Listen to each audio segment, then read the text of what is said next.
Pembacaan Hadrah Basaudan ini adalah salah satu majelis yang banyak dilaksanakan oleh para habaib dan masyaikh di berbagai negeri, bukan hanya di Indonesia.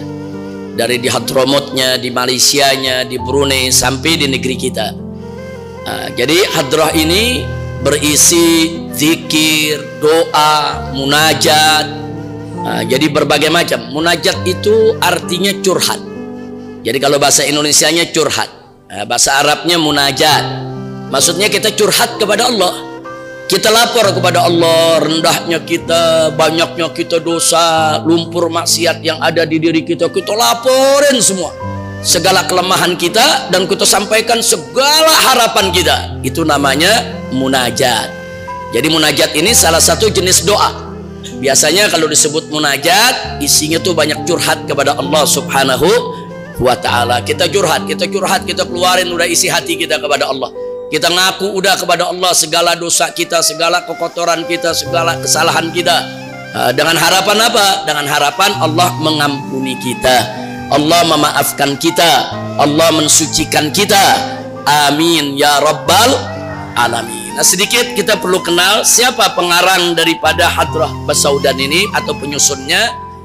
Beliau adalah Syekh Abdullah bin Ahmad bin Abdullah bin Muhammad bin Abdurrahman Basaudan. Beliau wafat tahun 1178 Hijriah, artinya hampir 300 tahun yang lalu. Sekarang kita sudah tahun 1444. Beliau meninggal dunia 1178. Nah, para ahli tarikh menceritakan bahwa nasab beliau ini bersambung ke salah satu sahabat Nabi yang mulia dari kalangan Ansor, yaitu Sayyiduna Al-Miqdad Ibn Al-Aswad radhiyallahu ta'ala anhu.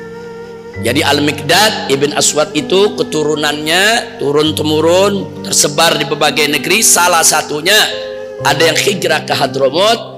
Inilah yang kita kenal dengan Syekh Basaudan. Siapa itu Al-Miqdad? Nah, Al-Miqdad ini pernah satu kali Nabi duduk bersama para sahabat. Kemudian Nabi bertanya kepada mereka, siapa yang bisa menerangkan cara perang terbaik? Nah, jadi cara jihad yang bagus bagaimana? Maka berdirilah Miqdad. Aku ya Rasulullah. Ya, kenapa Miqdad ini juga mau tahu kira-kira cocok gak Nabi dengan cara perang dia? Nah, maka dikatakan oleh Nabi, coba sebutkan bagaimana cara perangmu ya Miqdad. Miqdad mengatakan, kalau aku perang, aku bawa panah dengan busurnya, aku bawa tombak, dan aku bawa pedang. Kalau musuh masih jauh terjangkau anak panah, aku lepaskan setiap anak panahku agar kena setiap musuh yang ada di hadapanku. Dan kalau musuh sudah semakin mendekat, terjangkau dengan tombak, baru aku gunakan tombakku. Dan kalau musuh sudah berhadap-hadapan, maka baru aku cabut pedangku. Nah, begitu dikatakan demikian, saudara, ini Miqdad ini terkenal seorang pemanah luar biasa. Dia kalau udah manah, nggak ada anak panahnya yang meleset, nggak ada ya kawan. Setiap perang kalau dia bawa anak panah 100, ya 100 musuh kena. Kalau dia bawa 50, yang 50 orang kena ya kawan. Jadi memang ini pemanah ulung. Dan tombaknya juga begitu. Dia kalau sudah menggunakan tombak, musuh dalam jarak yaitu tertentu nggak pernah meleset tombakannya ya kawan. Dan kalau dia sudah bertarung dengan musuh berhadap-hadapan pedang, Miqdad nggak pernah kalah ya kawan. Nah, jadi memang ini fighter, ini seorang petempur di medan tempur. Lalu apa kata Nabi alaihi salatu wassalam? Beliau mengatakan, man yuridu an yuqatil falyuqatil.